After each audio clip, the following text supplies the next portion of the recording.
Avec le conseil départemental de la Moselle, retrouvez l'étape du jour des baleines de Cattenom.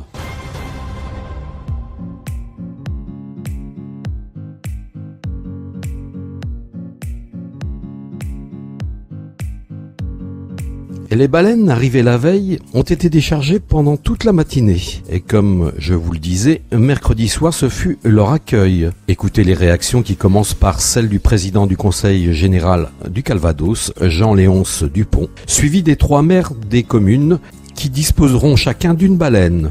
Patrick Jardin, maire d'Aromanches, Philippe Brégat, maire de Tracy-sur-Mer, Bernard Kermoil, maire de Saint-Cône de Fresnay.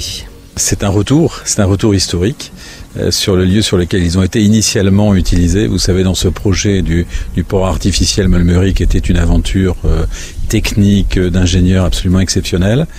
Et puis, c'est en fait une répartition, un éclatement de l'ensemble de cet investissement qui a été fait dans beaucoup d'endroits, dont en Moselle bien sûr. Et j'en profite d'ailleurs pour féliciter pour l'entretien. En réalité, parce que c'est quand même peu de se dire que la passerelle qui est derrière nous, elle a plus de 70 ans et elle est effectivement dans un état tout à fait exceptionnel, ce qui montre bien la qualité du travail de suivi qui a été fait. Et donc elle revient sur cette terre de Normandie, elle revient à quelques encablures du port artificiel d'Aromanches. C'est donc un grand moment de plaisir partagé.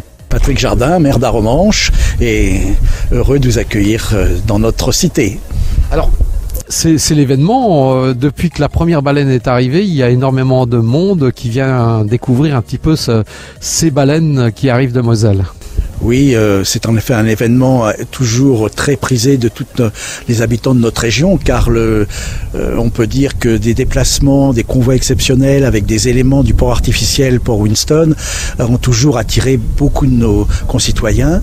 Le devoir de mémoire étant très ancré chez nous, pour eux c'est quelque chose d'important d'être présent pour voir ces baleines revenir un peu sur leur site de naissance. Vous allez en faire quoi de votre passerelle ?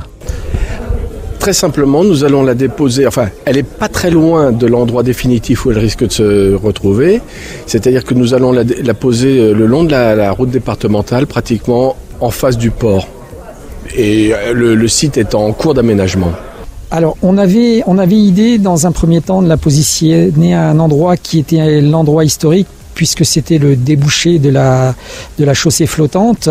Il se fait que à cet endroit-là, elle ne serait pas trop visible. Donc, on a changé notre fusil d'épaule et ce projet, on espère qu'il verra le jour dans 2 ans. Jeudi matin, le président du conseil départemental de la Moselle, Patrick Weiten, a visité le musée d'Aromanches, accueilli par Guillaume Dormy, chargé de collection au musée. Alors la Moselle aussi est chargée d'histoire, je pense notamment à la proximité des champs de bataille de la Première Guerre mondiale aussi. Donc c'est un échange historique que la région de Normandie pourrait très bien s'ouvrir avec l'histoire de cette région aussi.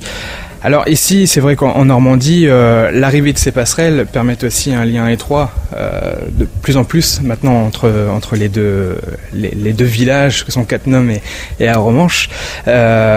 Et donc j'invite forcément les personnes de Moselle de venir nous voir ici. Et d'ailleurs, ce sera avec plaisir, lorsqu'ils viennent au musée, de dire nous sommes de ce village, nous sommes de proximité. Ce sera toujours un plaisir pour nous de les accueillir, bien évidemment. Réaction de Patrick Weiten à la sortie de la visite. Oui, je crois que lorsqu'on visite ce musée, qui a déjà un certain âge, on est impressionné par le génie de l'homme. Avoir la capacité en si peu de temps de construire un port artificiel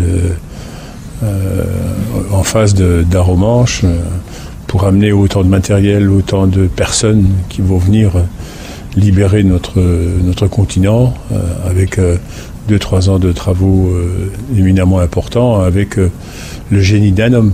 C'est Winston Churchill. Ce musée raconte une histoire et celle-ci, il faut qu'on l'écoute et surtout qu'à nous de la transmettre maintenant à nos jeunes générations. Pour conclure, vous avez un message à faire passer à la jeunesse mosellane ? Oui, je crois qu'il faut... Vous savez, on n'est pas au Moyen-Âge. On est dans 2 générations avant eux. Et c'est une génération avant eux a eu la chance de ne pas connaître ces conflits. Et on a encore des gens qui vivent ici et qui ont un jour vu arriver des milliers et des milliers de bateaux, des avions, des tanks, des centaines de milliers d'hommes qui sont venus libérer la France. Et libérer la France de l'oppression nazie, de ces valeurs qui n'avaient rien de républicaine. Je pense qu'il ne faut pas l'oublier, comme on va le faire avec les évacués, avec les expulsés, avec les malgré nous. Vous savez, lorsqu'on ne se souvient plus de son histoire, on risque de la revivre. Et je pense que c'est absolument essentiel et indispensable que l'éducation nationale, et je l'ai dit à M. Attal, qui est secrétaire d'État auprès du ministre de l'Éducation nationale, on a, nous, une responsabilité très importante pour que l'histoire ne bégaye pas et qu'on ne retrouve pas ce qui s'est passé là. Si ces femmes et ces hommes sont morts, c'est pour nous libérer du joug nazi, des voix de cet extrême qui rejetait l'autre parce qu'il était différent. Et là, on a une véritable responsabilité de passage. Et il faut qu'on soit les passeurs de la mauvaise histoire pour éviter qu'elle se rappelle à nous. Fin de cette série sur les baleines de Cattenom qui ont retrouvé la Normandie. Merci de l'avoir suivi.